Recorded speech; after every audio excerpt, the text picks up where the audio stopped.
Hello, and thank you for listening to this episode of the Moore's October Rants. Today's episode is going to be titled Visualization.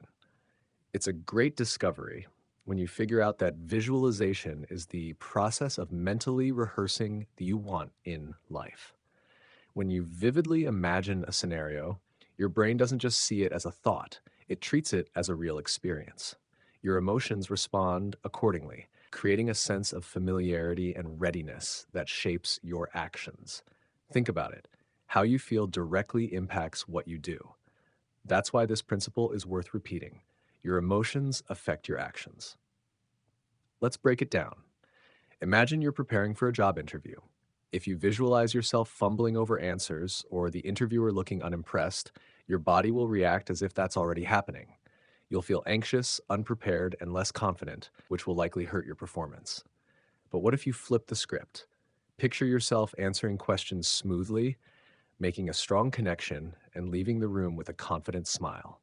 That positive visualization calms your nerves and primes you to act with composure and self assurance. It's the mental equivalent of putting on armor before battle. This concept applies to almost every aspect of life. Think about performers who mentally rehearse their routines before stepping on stage. Athletes do this all the time. They visualize the game winning shot, the perfect routine, or crossing the finish line in first place. By the time they're actually performing, they've already been there in their minds.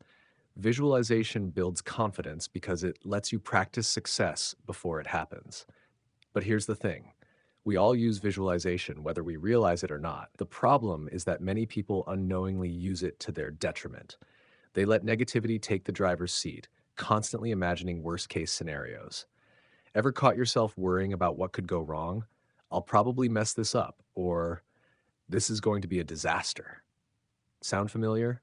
Those thoughts are a form of visualization, but instead of preparing for success, you're emotionally bracing for failure. Consider how often people speak negativity into existence. Someone might say, I'm going to be late for work today, and then sure enough, they hit every red light or forget something important.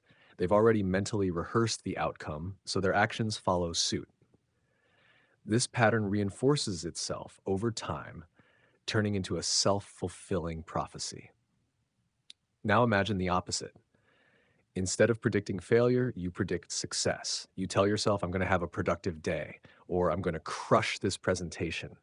When you think this way, your brain starts aligning with those outcomes. You walk taller, breathe easier, and take actions that support your goals. This isn't about blind optimism. It's about creating a mental and emotional environment where success feels possible and achievable. Let's say you're heading into a social situation that usually makes you nervous. You could focus on what might go wrong: awkward silences, saying the wrong thing, or not connecting with anyone. But what if you visualized something better? Picture yourself walking into the room with confidence, having meaningful conversations, and leaving feeling good about the experience. By visualizing a positive outcome, you emotionally prepare yourself to handle the situation with ease and grace. This shift in thinking can feel uncomfortable at first, especially if you're used to preparing for the worst. But consider this: when you visualize negativity, you're preparing for failure. Why not prepare for success instead? Why waste time reinforcing doubt when you could be building confidence? Visualization works because your brain is wired to act on what it believes is possible. When you vividly imagine yourself succeeding, your brain creates a blueprint for making that vision a reality. It's like setting a GPS for your mind. Once the destination is locked in, your actions naturally align with getting you there. Of course, visualization isn't magic. You can't just imagine something and expect it to materialize without effort. Action is the bridge between your vision and reality. Let's say you visualize starting a business. That mental image won't mean anything unless you follow it with research, planning, and hard work. But visualization makes the process feel achievable. It motivates you to take the necessary steps because you've already seen the result in your mind. Take athletes as an example again.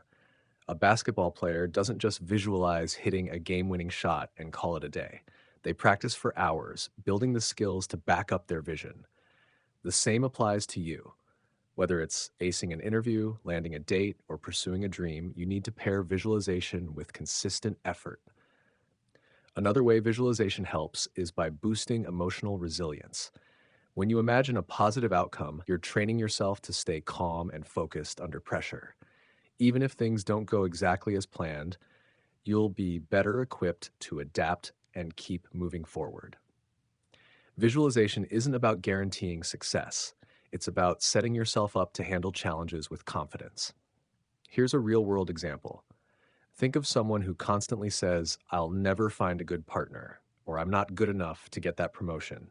They've already visualized failure, so their actions or lack of action reflect that belief. Now imagine someone who says, "I'm going to meet someone great," or "I'm capable of achieving that role." Their mindset is completely different, and so are their actions. They put themselves out there, take risks, and stay open to opportunities. Every day you have a choice. You can let negativity dictate your thoughts, or you can take control and visualize the life you want. Start small. Spend a few minutes each morning picturing a successful day. Imagine yourself handling challenges with ease, connecting with people, and ending the day feeling accomplished. Over time, this practice becomes second nature. Remember, no one else can see your vision as clearly as you can. That's your superpower. It's your responsibility to protect it and work toward it, even if others don't understand it. Visualization isn't about proving anything to anyone else. It's about creating a reality that aligns with your dreams. So the next time you catch yourself thinking negatively, pause. Ask yourself, what outcome do I really want? Then take a moment to visualize it in vivid detail. See it, feel it, and let that positive energy guide your actions. This simple shift has the power to change everything. Anyways, thank you for listening to this episode of the Moore's October Rants. Signing out. Have a good one, guys. Goodbye for now.